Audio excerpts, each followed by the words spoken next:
The following program, Norml Show Live, is intended for responsible adults only. We advocate for the repeal of marijuana prohibition for adults.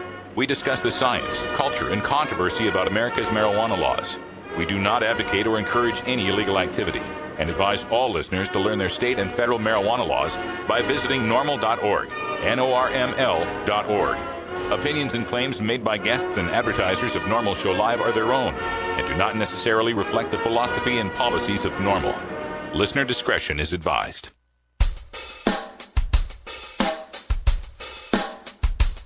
You take a seed, you plant it, you grow it, you dry it, you roll it, you smoke it.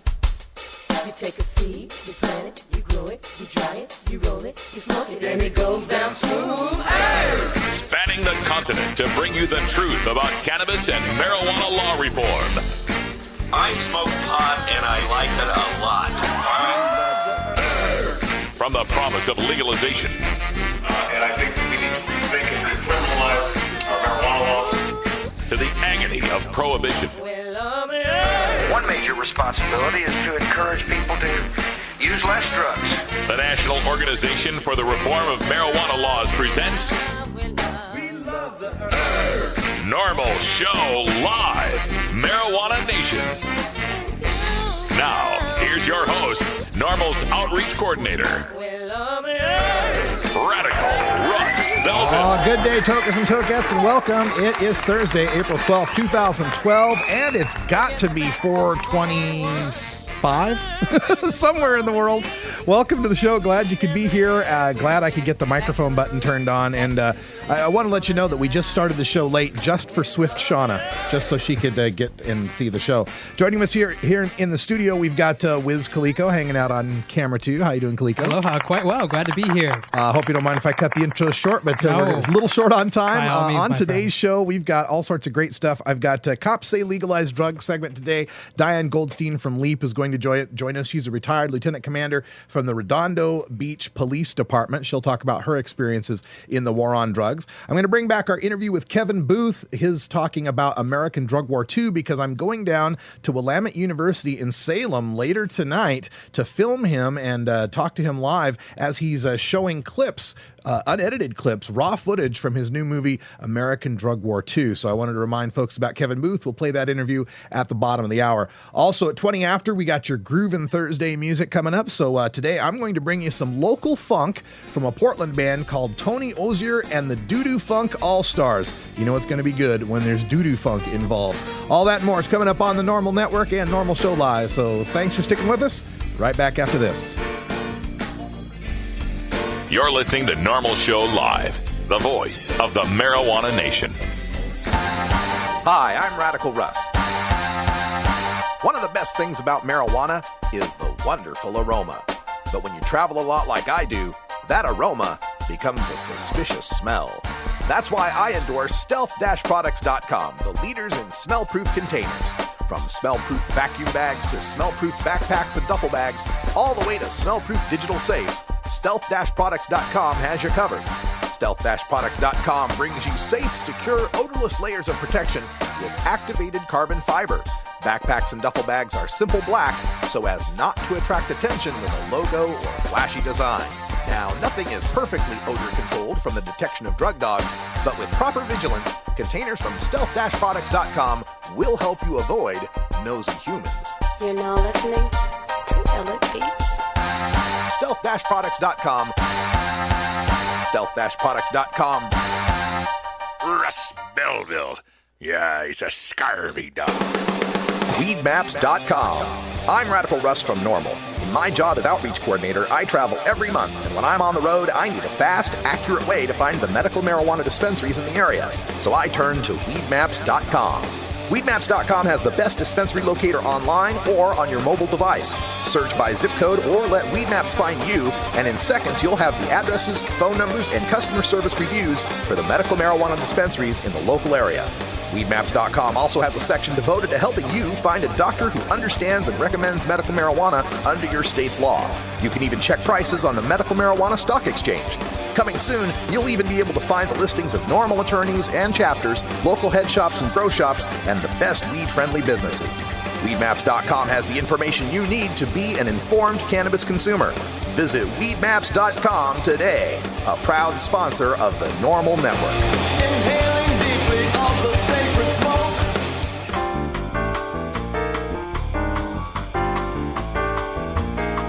Medical marijuana, industrial hemp, consumer cannabis. It's time for this week's Norml News with Cannabis Carey. Cannabis Carey couldn't be with us today, so I'm Radical Russ here with your Norml News.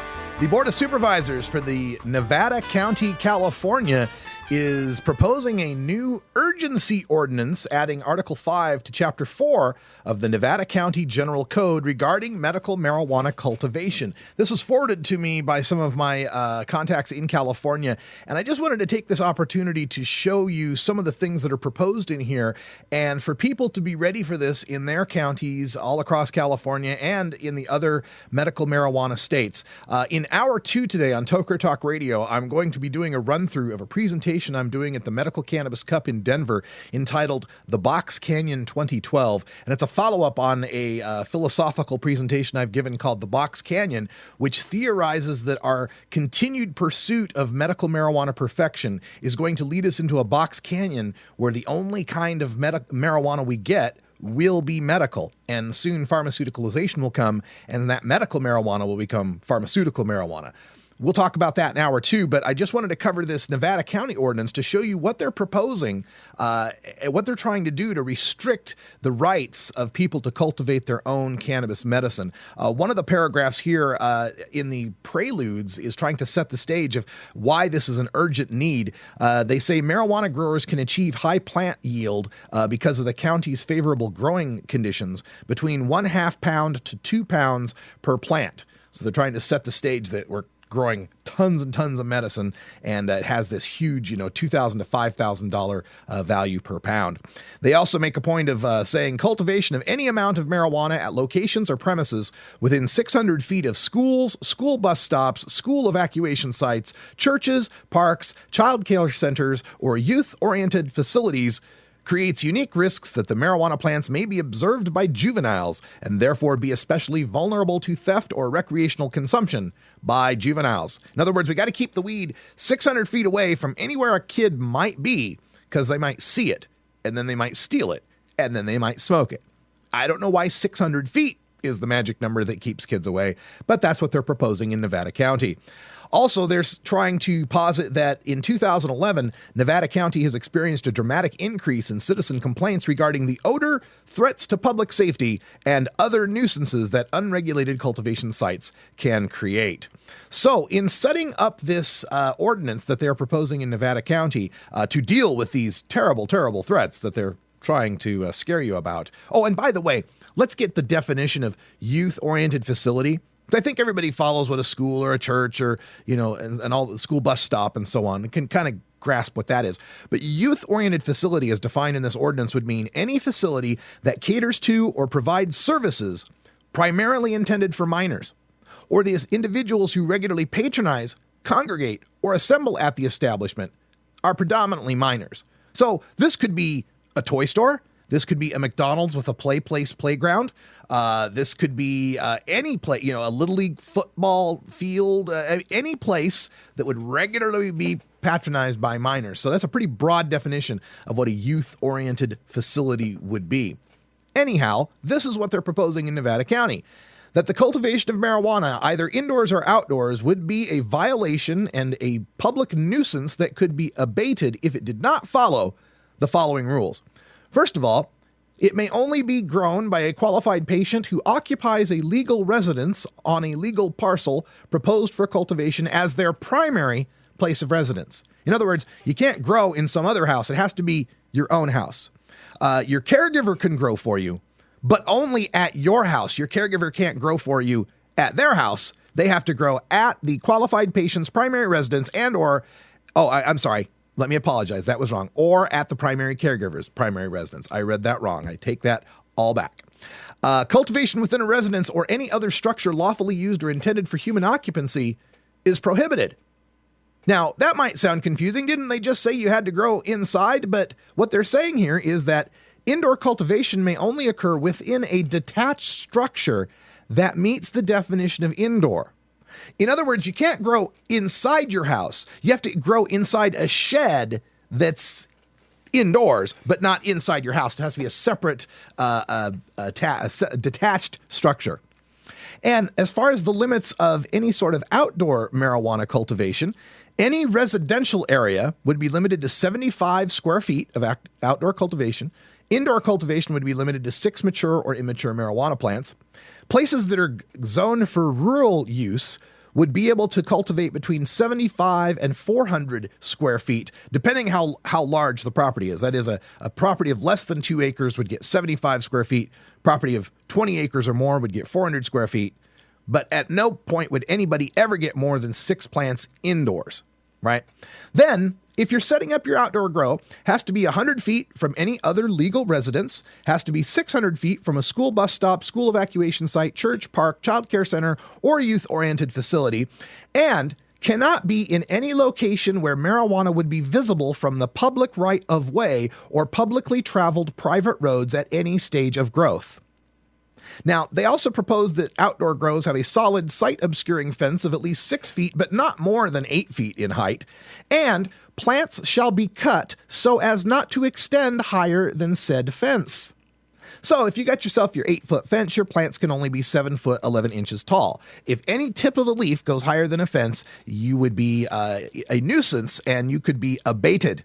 Also, if people traveling public roads could see your grow, say, for example, you live in a depressed area where there's a roadway that's a little higher, like a hillside or something, and if people driving down that road could see down into your yard around which you have your 8-foot fence, if you didn't have that covered so that the people driving by couldn't see it, well, that would be a nuisance that could be abated.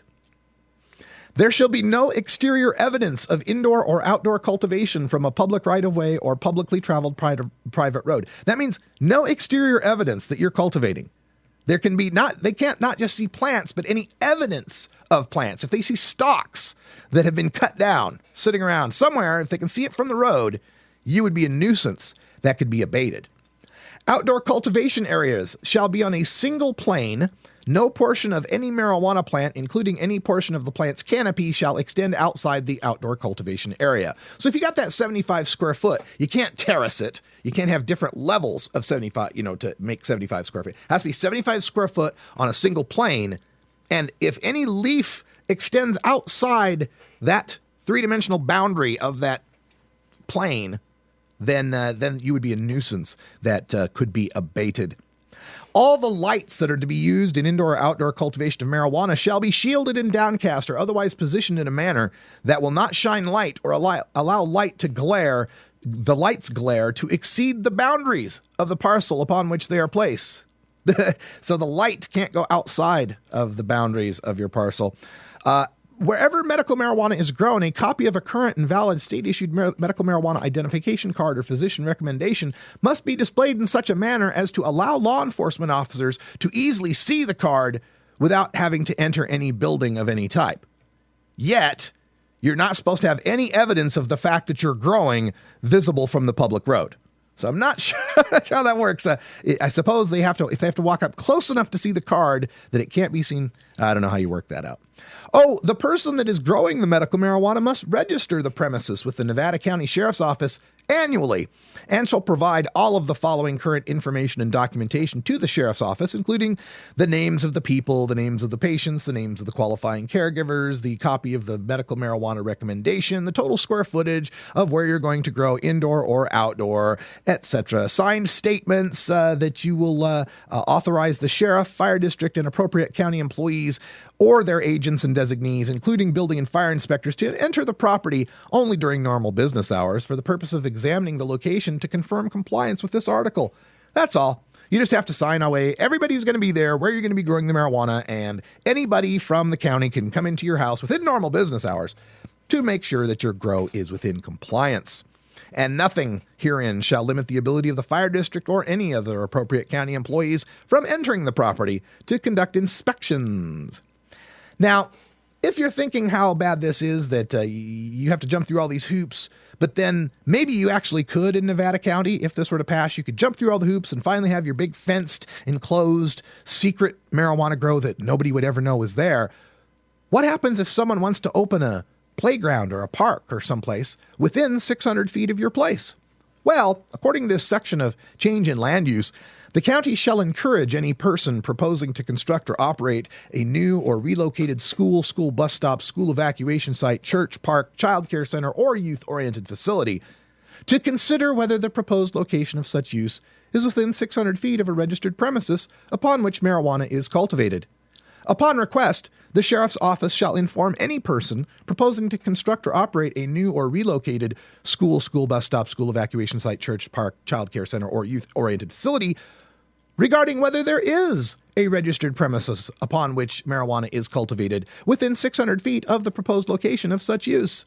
So they're going to tell these people that you're growing if you're within 600 feet of where they're going to set up their school or their bus stop or their park. And it's up to them whether or not they're going to set up there anyway and force you to have to stop growing your medical marijuana in Nevada County if this ordinance passes. Now, normally I do more than one news story, but I just felt like really digging into that, and as Blunston would say, getting into break it down Belleville mode. We're going to take a break. Be right back.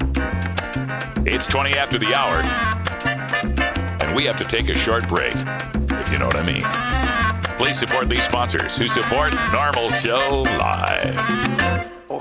We'll get to the rest of those news stories in Hour 2. Toker Talk Radio, join us for Hour 2, and we'll cover the Rescara vote, a Hawaii cop with medical marijuana, Massachusetts Martha Coakley on medical marijuana, and George Will's latest column on legalization. So stay tuned for Hour 2. The law offices of Omar Figueroa would like to remind you to stand up for your rights. Please do not give up your precious liberties.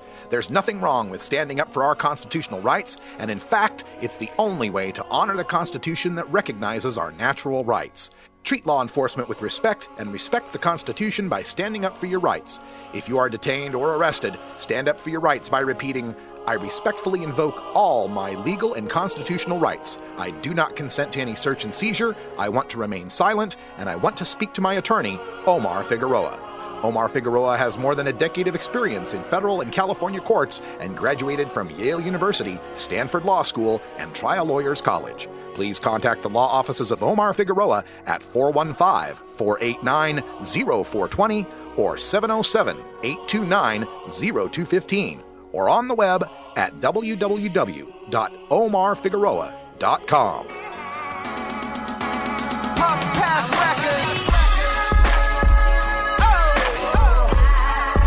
It's time for your daily Toker Tunes, the best in 420 friendly music from all genres that uplifts, entertains, and informs the public. Today we bring you tunes for Groovin' Thursday. Our salute to all the dopest beats and killer rhymes that we find in the best of rap, hip-hop, soul, R&B, and funk. If you'd like to submit your song to be played on Norml Show Live, send it to us at stash@norml.org.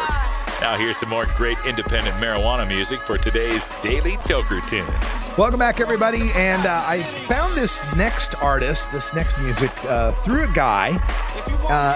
We have these clubs here in Oregon, these cannabis clubs for medical marijuana patients that are pseudo-legit, I guess, is a one way to put it.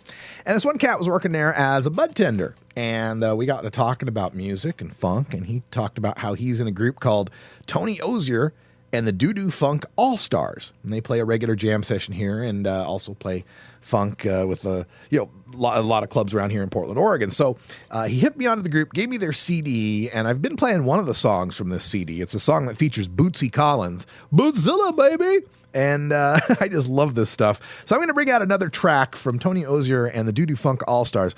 This track is called Swagger. Let's get it on.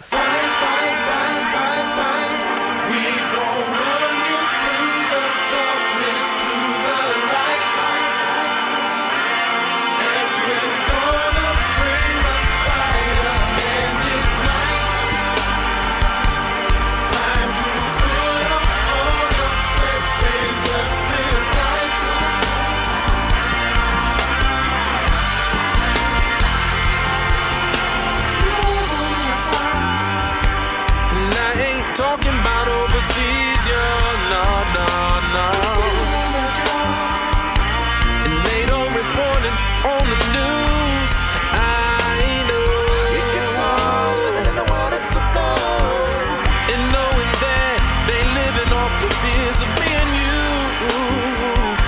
But I won't stand for this no more. You know what I'm gonna do? I'm gonna fight. We gon' run you through the darkness to the light. We're gonna bring the fire and ignite, night.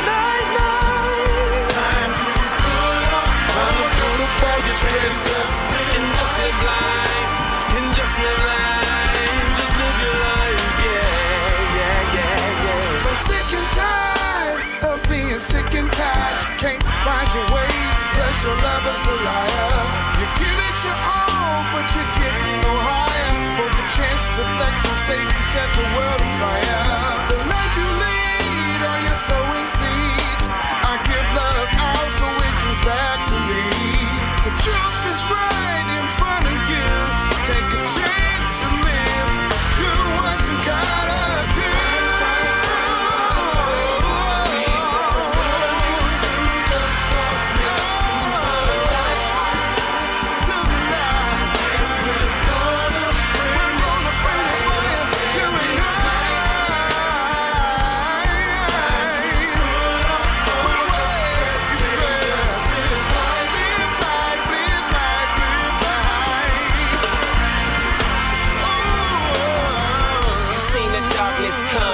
To the light we go, soldiers march for the people, people rally, you know. Stand for something, fall for nothing, and never let go. Fight for your right to fight, believe for what you hold. From the bottom of the chain we came, on our own 2 feet we rose. From the concrete, yes we bloom, stop and pray and then resume. Like a load and boom, boom, boom. Fist raised like a panther do, all black down to my roots. Lift a brother up, cut him off that move.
Alternative Medical Choices offers healthcare the way it should be. Easy to access, patient-centered, team-based, and quality-focused.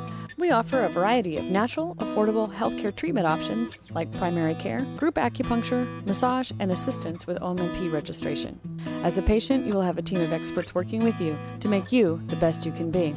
Call Alternative Medical Choices at 503-288-5579 or check us out on the web at altmedchoices.com. Most of us pirates, we go on vacation to North Dakota, you know, because they've got a town called Argusville. Har, har, har, har. What are you smoking there, boy?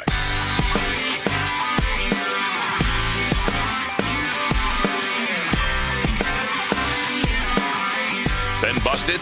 Need a lawyer? Call the Norml Legal Committee for an attorney near you. Find one at norml.org. Remember, attorneys are cheaper than a lifelong criminal drug record. It's that freedom.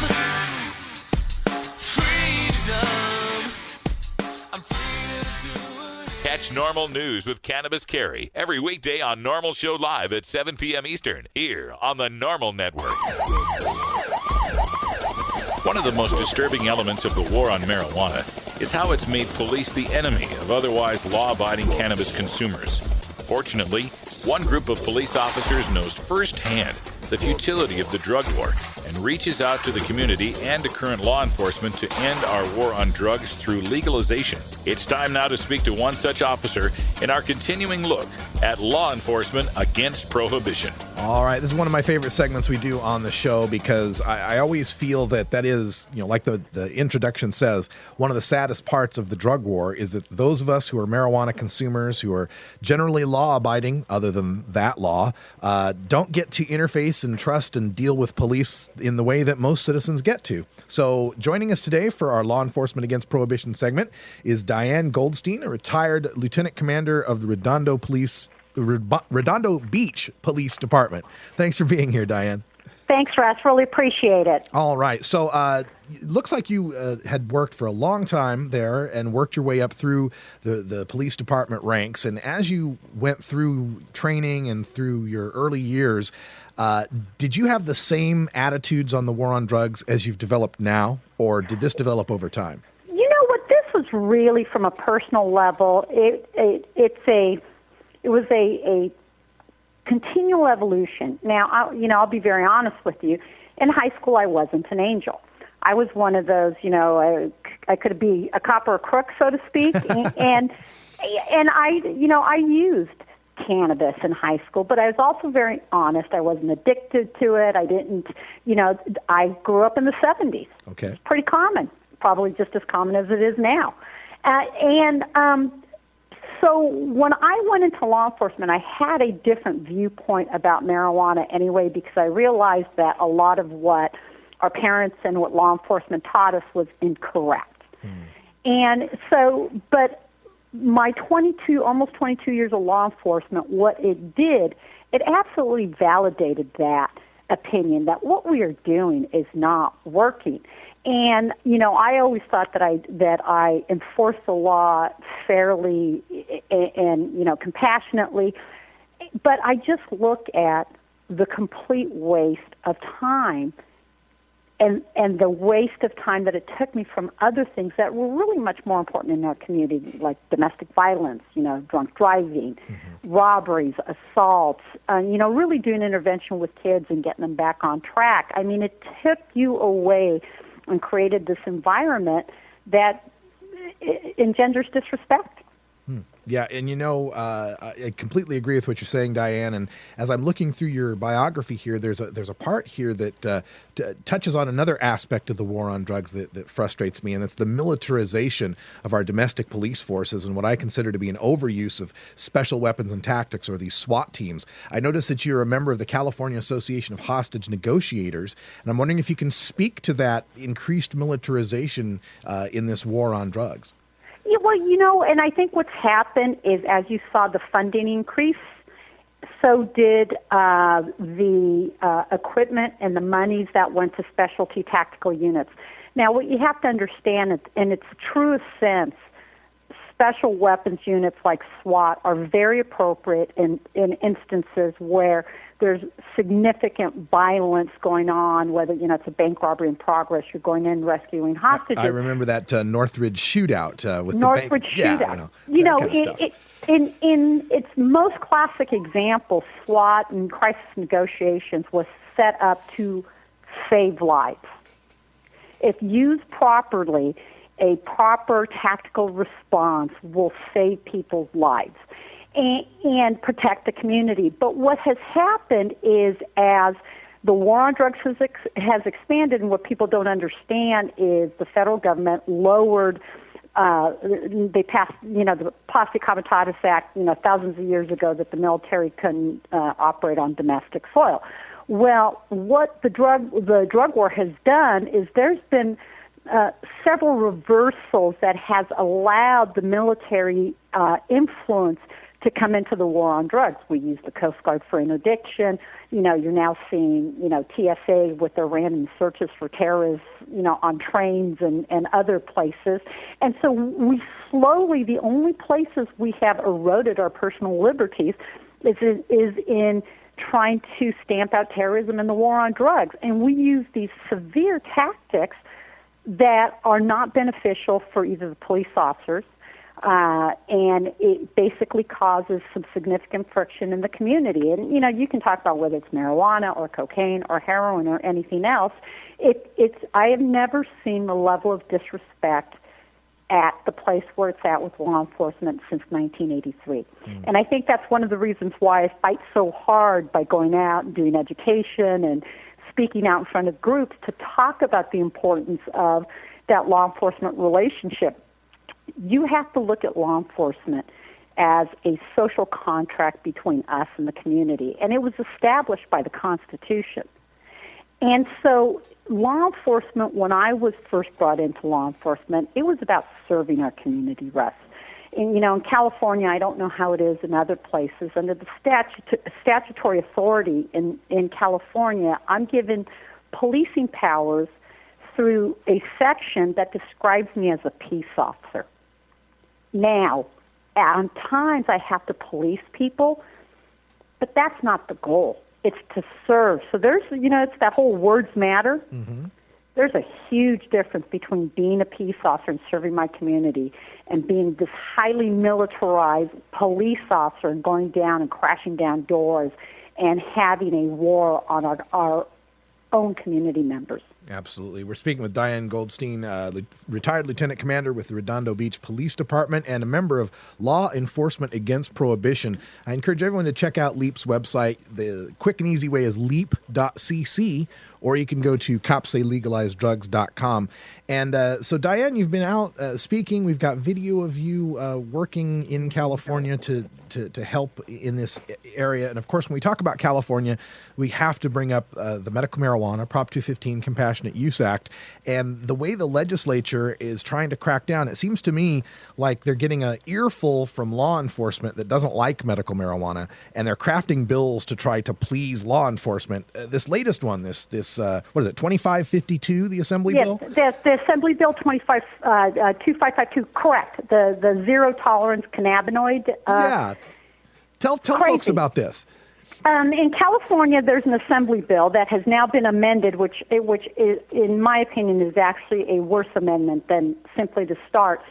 And what you have is you have an Assembly person whose intent, and interestingly enough, today I probably spent about 25 minutes on the phone with one of our staff members who wrote, is helping to craft this bill. And he, surprisingly enough, said, you know what, you've brought up some really valid points. Who else should I be speaking to?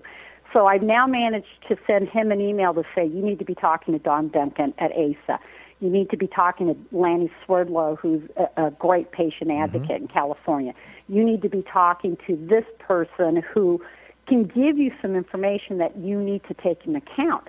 And so the amended bill, because LEAP actually, myself and Steve Downing, who's been on your show, crafted a letter in response to the bill, and it got some great publicity, and it went to the Public Safety Committee, and it really forced her to kind of take a look at, wait, am I getting all the information?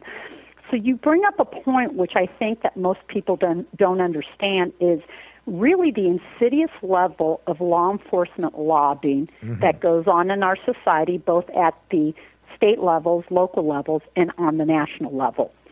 And for whatever reason, is law enforcement now understands the power that they wield, and they're using it in every way, shape, or form to block any type of significant reform. And they're using rhetoric and fear and not facts. I know. And that's kind of one of my battles is LEAP is in California is starting to get much more involved in the legislative process and to speak out and to contact people to say, look, there's other voices out there that you need to be listening to. And, you know, whether we want to agree or disagree about Occupy Wall Street, one of the things that they raise, which is so important in our society, is that lobbying at any level is what is ruining our country. And law enforcement lobbying, I believe, is much more insidious because they were placed, like the military, in the executive branch for a particular reason. They're not supposed to legislate laws. Right. Whatever happened to, we don't make the laws, we just enforce them. Correct. But yet they go back to, which is the interesting part, because right now law enforcement is talking out of both sides of their mouth. because I was up in Sacramento listening to Benjamin Wagner, the one of the federal AGs that has initiated this crackdown in California. You know, they have the Big Four, and that was his response. We don't make the law, we just enforce it. And that's all we're doing. And I'm sitting there like just crazy making, you know, and Stephen Downing got up and asked a good and valid question. You know, what's the metric of success?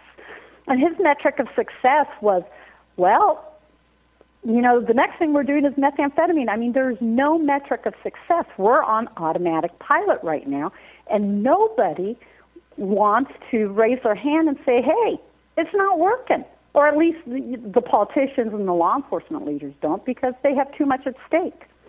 Yeah, it's so true, Diane. And we got to wrap things up for this interview, but I do want to give folks a chance to learn more about LEAP, Law Enforcement Against Prohibition. It's at leap.cc. Diane, will you be out speaking in public or at any of the cannabis events where people might get a chance to hear you live? You know what? It's funny you should say that. It appears that I just got an invitation for this summer. There's going to be KushCon down in Anaheim. I'll be speaking, and I don't have the date yet, but it's going to be at Alliant University in Los Angeles at the presidential series. And so I do get around a lot, try to get a lot of radio interviews and stuff. But, you know, go to the website, www.leap.cc. Any speaking engagements I'm at normally are posted there. But what I wanted to say is I watched your debate with Kevin Sabat. Ah, yes. And I loved it. Well, thank you. Thank you so much, Diane. You know, so, you know, please feel free to have me back on the show whenever you want, Russ. I will be glad to, and I thank you for being here. And the next time we get you on, we'll talk more about this hostage negotiation stuff and the high end of policing here. But we gotta call it a day for now. So thank you, Diane, for joining us. We appreciate it. Not a problem, Russ. We'll talk soon. All right. Diane Goldstein, retired lieutenant commander from the Redondo Beach Police Department with Law Enforcement Against Prohibition. When we come back, Kevin Booth from American Drug War II. You're listening to Norml Show Live. You're listening to Norml Show Live, the voice of the marijuana nation. Hey, this is Sub Cool from Team Green Avenger Seeds, TGAgenetics.com, and you're listening to Norml Show Live. Ever wonder how often to change your bong water? The most effective method for baking pot brownies? The best destinations for a ganja getaway? How to hide herb in your car? Whether to grow your own? How precisely to legalize it? Or how something as wonderful as marijuana ever got to be illegal in the first place? Finally, you can find all these answers and much more in the official High Times Pot Smoker's Handbook, featuring 420 things to do when you're stoned. Since 1974, High Times magazine has covered marijuana in all its aspects and wonders, from cultivation to legalization to the herb's enduring and exalted place in popular culture. Packed with inside information, the official High Times Pot Smoker's Handbook rolls all of this collected wisdom together into a single indispensable ganja guide, including an entertaining look at marijuana's history, profiles of herb-friendly travel destinations and festivals, favorite potluck recipes from the High Times staff, smoking skills, advocacy and activism, essential marijuana movies and songs, profiles of famous cannabis strains, comprehensive growing information, celebrity endorsements, and much more. This is truly, finally, the ultimate guide to green living. Have you ever wondered how to make the best tasting and most potent pot brownies possible?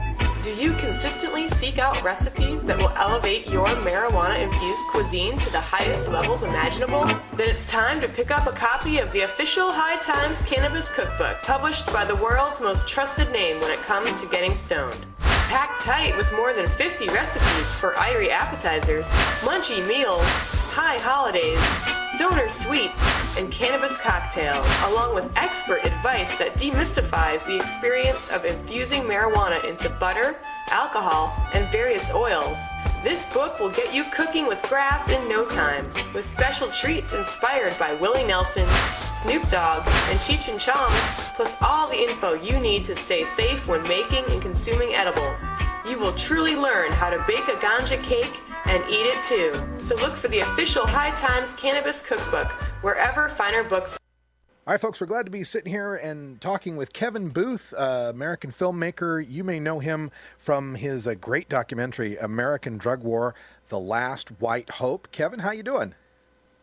Doing really good. Thanks for having me on. Yeah, folks, if you haven't seen American Drug War, you definitely need to take a look at this. It's one of the best documentaries about the failings of America's war on drugs. You've also got the film How Weed Won the West. How did that do for you? You guys got that on Netflix and stuff yet? Yeah, we've got the video on demand with that one, and it was a little bit more of a quickie, lighthearted film, and it's funny now looking back. We ended on the famous last words of saying, marijuana's legal, woohoo, we can all party, and ever since then. Yeah, look what's happened. Yeah, especially just today, if you heard about what happened in Oakland today. Yeah, that's right. We've been reporting on the Oaksterdam raids, and we spoke with Dale Sky Jones from the university, and she's commenting on that. Still information that's coming out today, and we'll get all that to the people. But yeah, you're right. I mean, this is a full-out war in California. Obama administration clamping down hard. The next film you've got coming up here, American Drug War 2. This is what we've got you on the line here to talk about. We've got some screenings of this coming up. Tell folks about American Drug War 2. Does it just take off from where the last one left off? Right. Well, it's actually what I'm doing is the film is not finished yet. I've been out there on the field filming. We just got back from filming in Juarez, Mexico. Oh, wow. We've been filming in Colorado. We've got just a huge slew of amazing experts in this thing. And what I'm doing is I've got these lectures. I do like these lecture screenings at universities, and it enables me to almost edit the movie live in front of an audience. I go in front of the audience, and I've got all these pieces of the movie that I film, and I can actually feel the live audience. So if you want to have input on the way that American Drug War 2 is edited and put together, come out to these shows, because it's really the way the audience reacts. I did one in New Hampshire a couple of weeks ago, and already because of the way they reacted with certain things, I'm removing this, I'm adding this, and so, but there's going to be some footage that no one's seen yet that we shot. We just got back from, like I said, Juarez, Mexico, which was pretty crazy. When we were there, the cartels were killing one police officer a day, and we got taken into what was considered the most dangerous neighborhood in the world. In the very back, the entire neighborhood is just built on rubble and on giant trash dumps.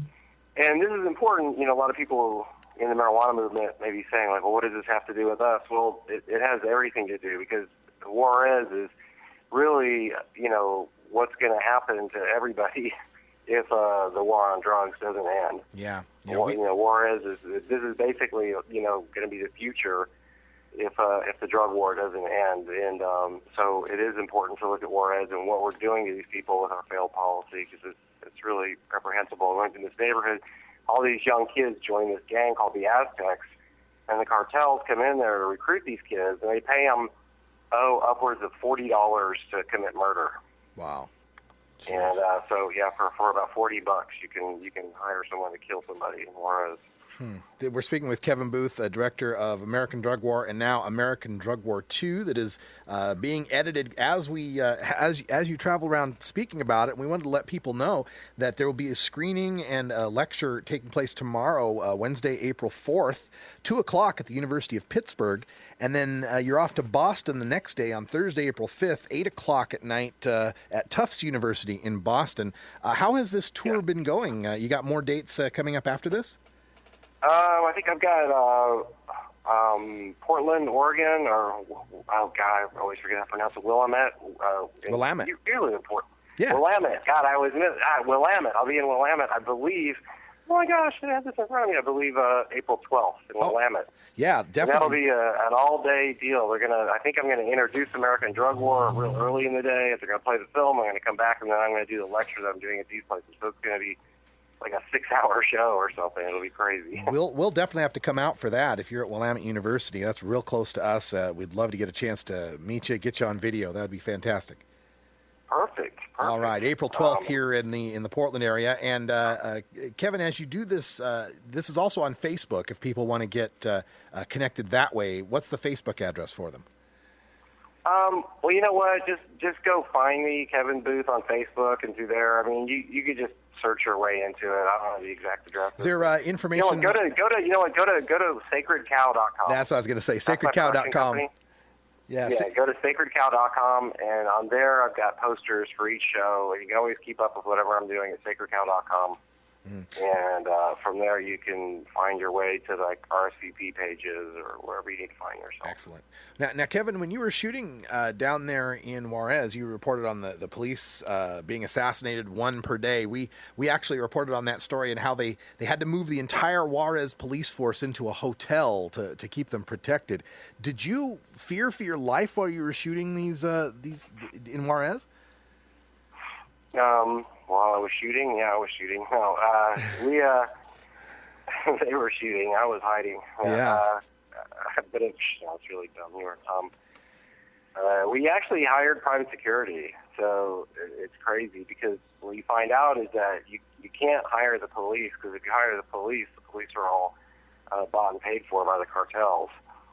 So you have to hire private security, and hopefully they're not corrupt. So you just hope that you didn't hire a private security firm that's going to sit there and go, oh, well, this guy from the cartel is going to offer me more than what you're paying for, for your ransom. So, we actually had armed escort the whole time. We had like this really hot, skinny girl with like a giant gun, like walking around. She looked like Secret Service. She was all Sarah Palin looking, and it's hard to explain. Wow. But she drove us around the city. But she was with this private security firm. You'll see it in the film. Now, yeah, definitely. I was only over there for so long, and I'm such an idiot. I go the first day I go walking over there with my camera just rolling, and walk up to the guys with machine guns, and I'm like, hey, is it okay if I interview y'all? What do you think? And they're just like, dude, you got to be kidding me. And of course, they're all like, it's like 100 miles an hour. And yeah. I'm sure Gringo Loco came into that conversation somewhere along the line. Yeah, after a while, and I got back. But the people that were the meanest to me, actually, the biggest jerks for the whole trip were the American Homeland Security. They're the ones that ended up yelling at me over and over again because, I kept going through the security checkpoint on the way back, and I would think I was so slick by just, having my camera around my neck with it on and running. And they're just like, dude, we're not that stupid. And I'd be like, oh, really? You're not? Really? Oh, wow. We're speaking with Kevin Booth from Sacred Cow Productions, sacredcow.com for information on this new movie, American Drug War 2. What else do you have included other than the Juarez stuff in this new movie? What are we going to see? Oh, well, yeah, that's just one little fraction. I mean, we're getting all into the cutting-edge cancer research. We've got Dr. Courtney, Dr. Abrams. We just got back from Colorado filming Cannabis Science with Dr. Robert Melamede. They're going to be in the film. We've got the thing about all the research going on in CBDs and juicing the plant, and the Rick Simpson oil, and basically the fact that, that our own government bought the patent to cannabinoids and medical marijuana back in 2003. So while they're raiding everybody in Amsterdam today, they themselves are already working with pharmaceutical companies, knowing that it is real medicine. And the real story is that curing cancer would destroy $1 trillion a year industry, and our government has no desire to ever cure cancer, and that's why you're being thrown in jail. Mm-hmm. Yeah, so much truth there, and it does get pretty scary when you start to peel away the layers of the drug war onion, and you find that it really is that cynical. It's about protecting profits, about protecting entrenched industries, and it puts the government in the position of being the hired thug that keeps the mafia money flowing, if you want to use that kind of metaphor. It's just the way we're being the smash and grab robberies that we get in California with the DEA, where they bust up someone's business but they never charge anyone with any crime. It just smacks of mafiosos and thuggery. It's sad our country has come to this position, don't you think? And I think, and another thing that's coming out of this too is people should look up cnhemp.com. I believe that's the right URL, but people need to know that China is now racing ahead of the United States in hemp production and CBD research and all the things that, we should be and are supposed to be doing here in the United States. So, we just filmed, we did a chapter about industrialized hemp, and we were at Dr. Bronner's soap factory. It's run by his grandson. It's a famous soap maker. Have you ever heard of Dr. Bronner's Magic Soap? Oh, yeah. Well, yeah, we've got some right here in the house. There you go. Yeah, so we went to the factory there, and they're a huge consumer of hemp oil. And, you know, he has to buy his hemp oil from Canada. You know, so it's completely crazy. You know, they can't get the hemp grown. And he gave me a briefcase made out of hemp. That's amazing. You know, they're building, I believe Mercedes-Benz and other companies are using hemp to create these incredible composite materials, almost like fiberglass, but it's even stronger than fiberglass when you smash on it. You know, conservative, even redneckish Americans who have been against marijuana all this time need to know that, well, China is taking over this industry if we don't, do something here. Yeah. There's so much about it. You know, there's so many different industries that are fighting to maintain the status quo, and that fight means, you know, throwing good people in jail and letting Mexico get slaughtered down there. It's just obscene, and I'm glad you've got this movie, American Drug War 2, that's going to shine a light on a lot of this and inform the people, like you say, those people that aren't paying too close attention. Maybe they'll see this when they're flipping through the Netflix, or they see it on TV somewhere, and we get some more information out to the people. Just try to wake up people one person at a time. You know, that's all you can do. Absolutely. Well, Kevin Booth, thank you so much. There's also there's one little chapter here. We'll squeeze this in about the foster system. My wife and I recently entered into the foster system. We didn't have children of our own, and we learned after getting into this that 90% of all children in the foster system are on powerful pharmaceutical drugs. Mm-hmm. And so, you know, this isn't every case example, but there's actual cases out there where someone's children has been taken away from them because they're only using marijuana.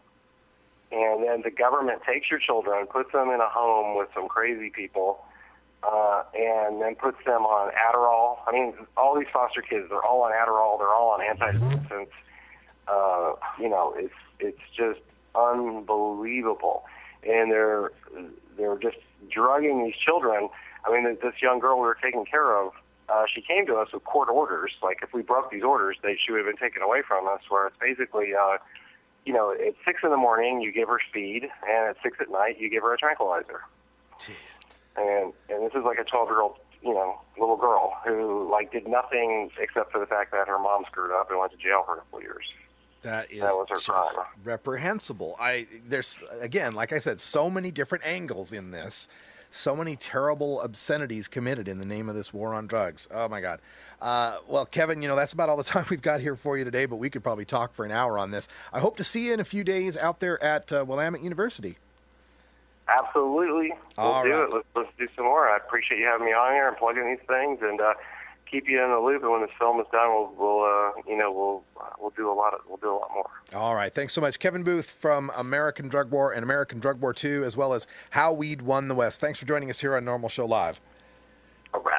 I thank Kevin Booth for interviewing with us just a few days ago, and I just replayed that because today we will be going out to visit Kevin Booth, the filmmaker that we just interviewed, and take a look at some of that new footage that he shot in Juarez. He's like you heard in the interview, he's just showing the uncut footage, and I hope to get a good exclusive interview with him.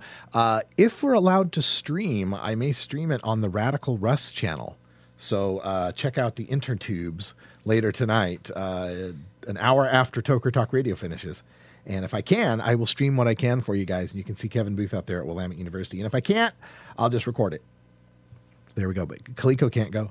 I can't go, but that's okay. I will be living vicariously through you, and then hopefully checking it out on the Radical Rest channel. Yeah, and whatever I can get, I will film, and we'll bring that on tomorrow's show. You know, even if I can get it processed by then, we'll bring it on tomorrow's show. Also, want to encourage you to stick around and listen to the other shows that are coming up on the Norml Network. We've got the Hotbox podcast from Kalispell, Montana, coming up at the 6 o'clock hour. 7 o'clock, you get the Hollywood Hemptress hour, and let's see, I think this is the show they've got with the guy from the Bud's House movie that we interviewed. I can't remember his name. Jorge Diaz. Yeah, there you go. Ding. Talk about your marijuana and your short-term memory. Pulled that one off pretty well. So check that show out. And then also coming up tomorrow, a great episode of Norml Rocks with Herb Thrasher. Apparently, he's got, we're going to have a live in studio guest for the first time. Yeah, it's going to be awesome. One of the band members from Lucero is going to come in. It's And there'll be other great metal videos and hellbilly videos, and plus a little talk about sports, too. We always do a little sports talk there on Norml Rocks with Herb Thrasher. So check that out coming up tomorrow night, 8 o'clock in our live hour. We've always got a live hour going on at 8 o'clock Pacific, 11 o'clock Eastern. Monday, Wednesday, Friday, I should say at this point. There you go. Monday, Wednesday, Friday, live hour. That's all the time we've got for Norml Show Live. Thanks for joining us. And we think Cannabis Curie will be back with us tomorrow, maybe even here in the studio. That would be awesome. We're not sure. A wonderful day. We're going to try and find out. And also, we will have some Rockin' Friday for you tomorrow on tomorrow's show and plenty more. Next week, I'm headed out to San Antonio and to Denver and to Tucson and a whole bunch of other places. So stay tuned for schedule updates as far as what we're going to do with all the live shows and Norml Show Live and Toku Talk Radio, which I'll be bringing to you from the road. It'll be a lot of fun. For Wiz Khalico, I'm Radical Russ. Thanks for joining us. And until next time, take care of each other, tokers.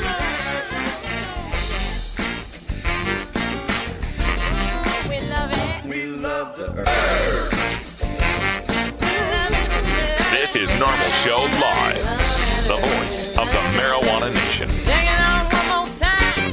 You take a seed, you plant it, you grow it, you dry it, you roll it, you smoke it.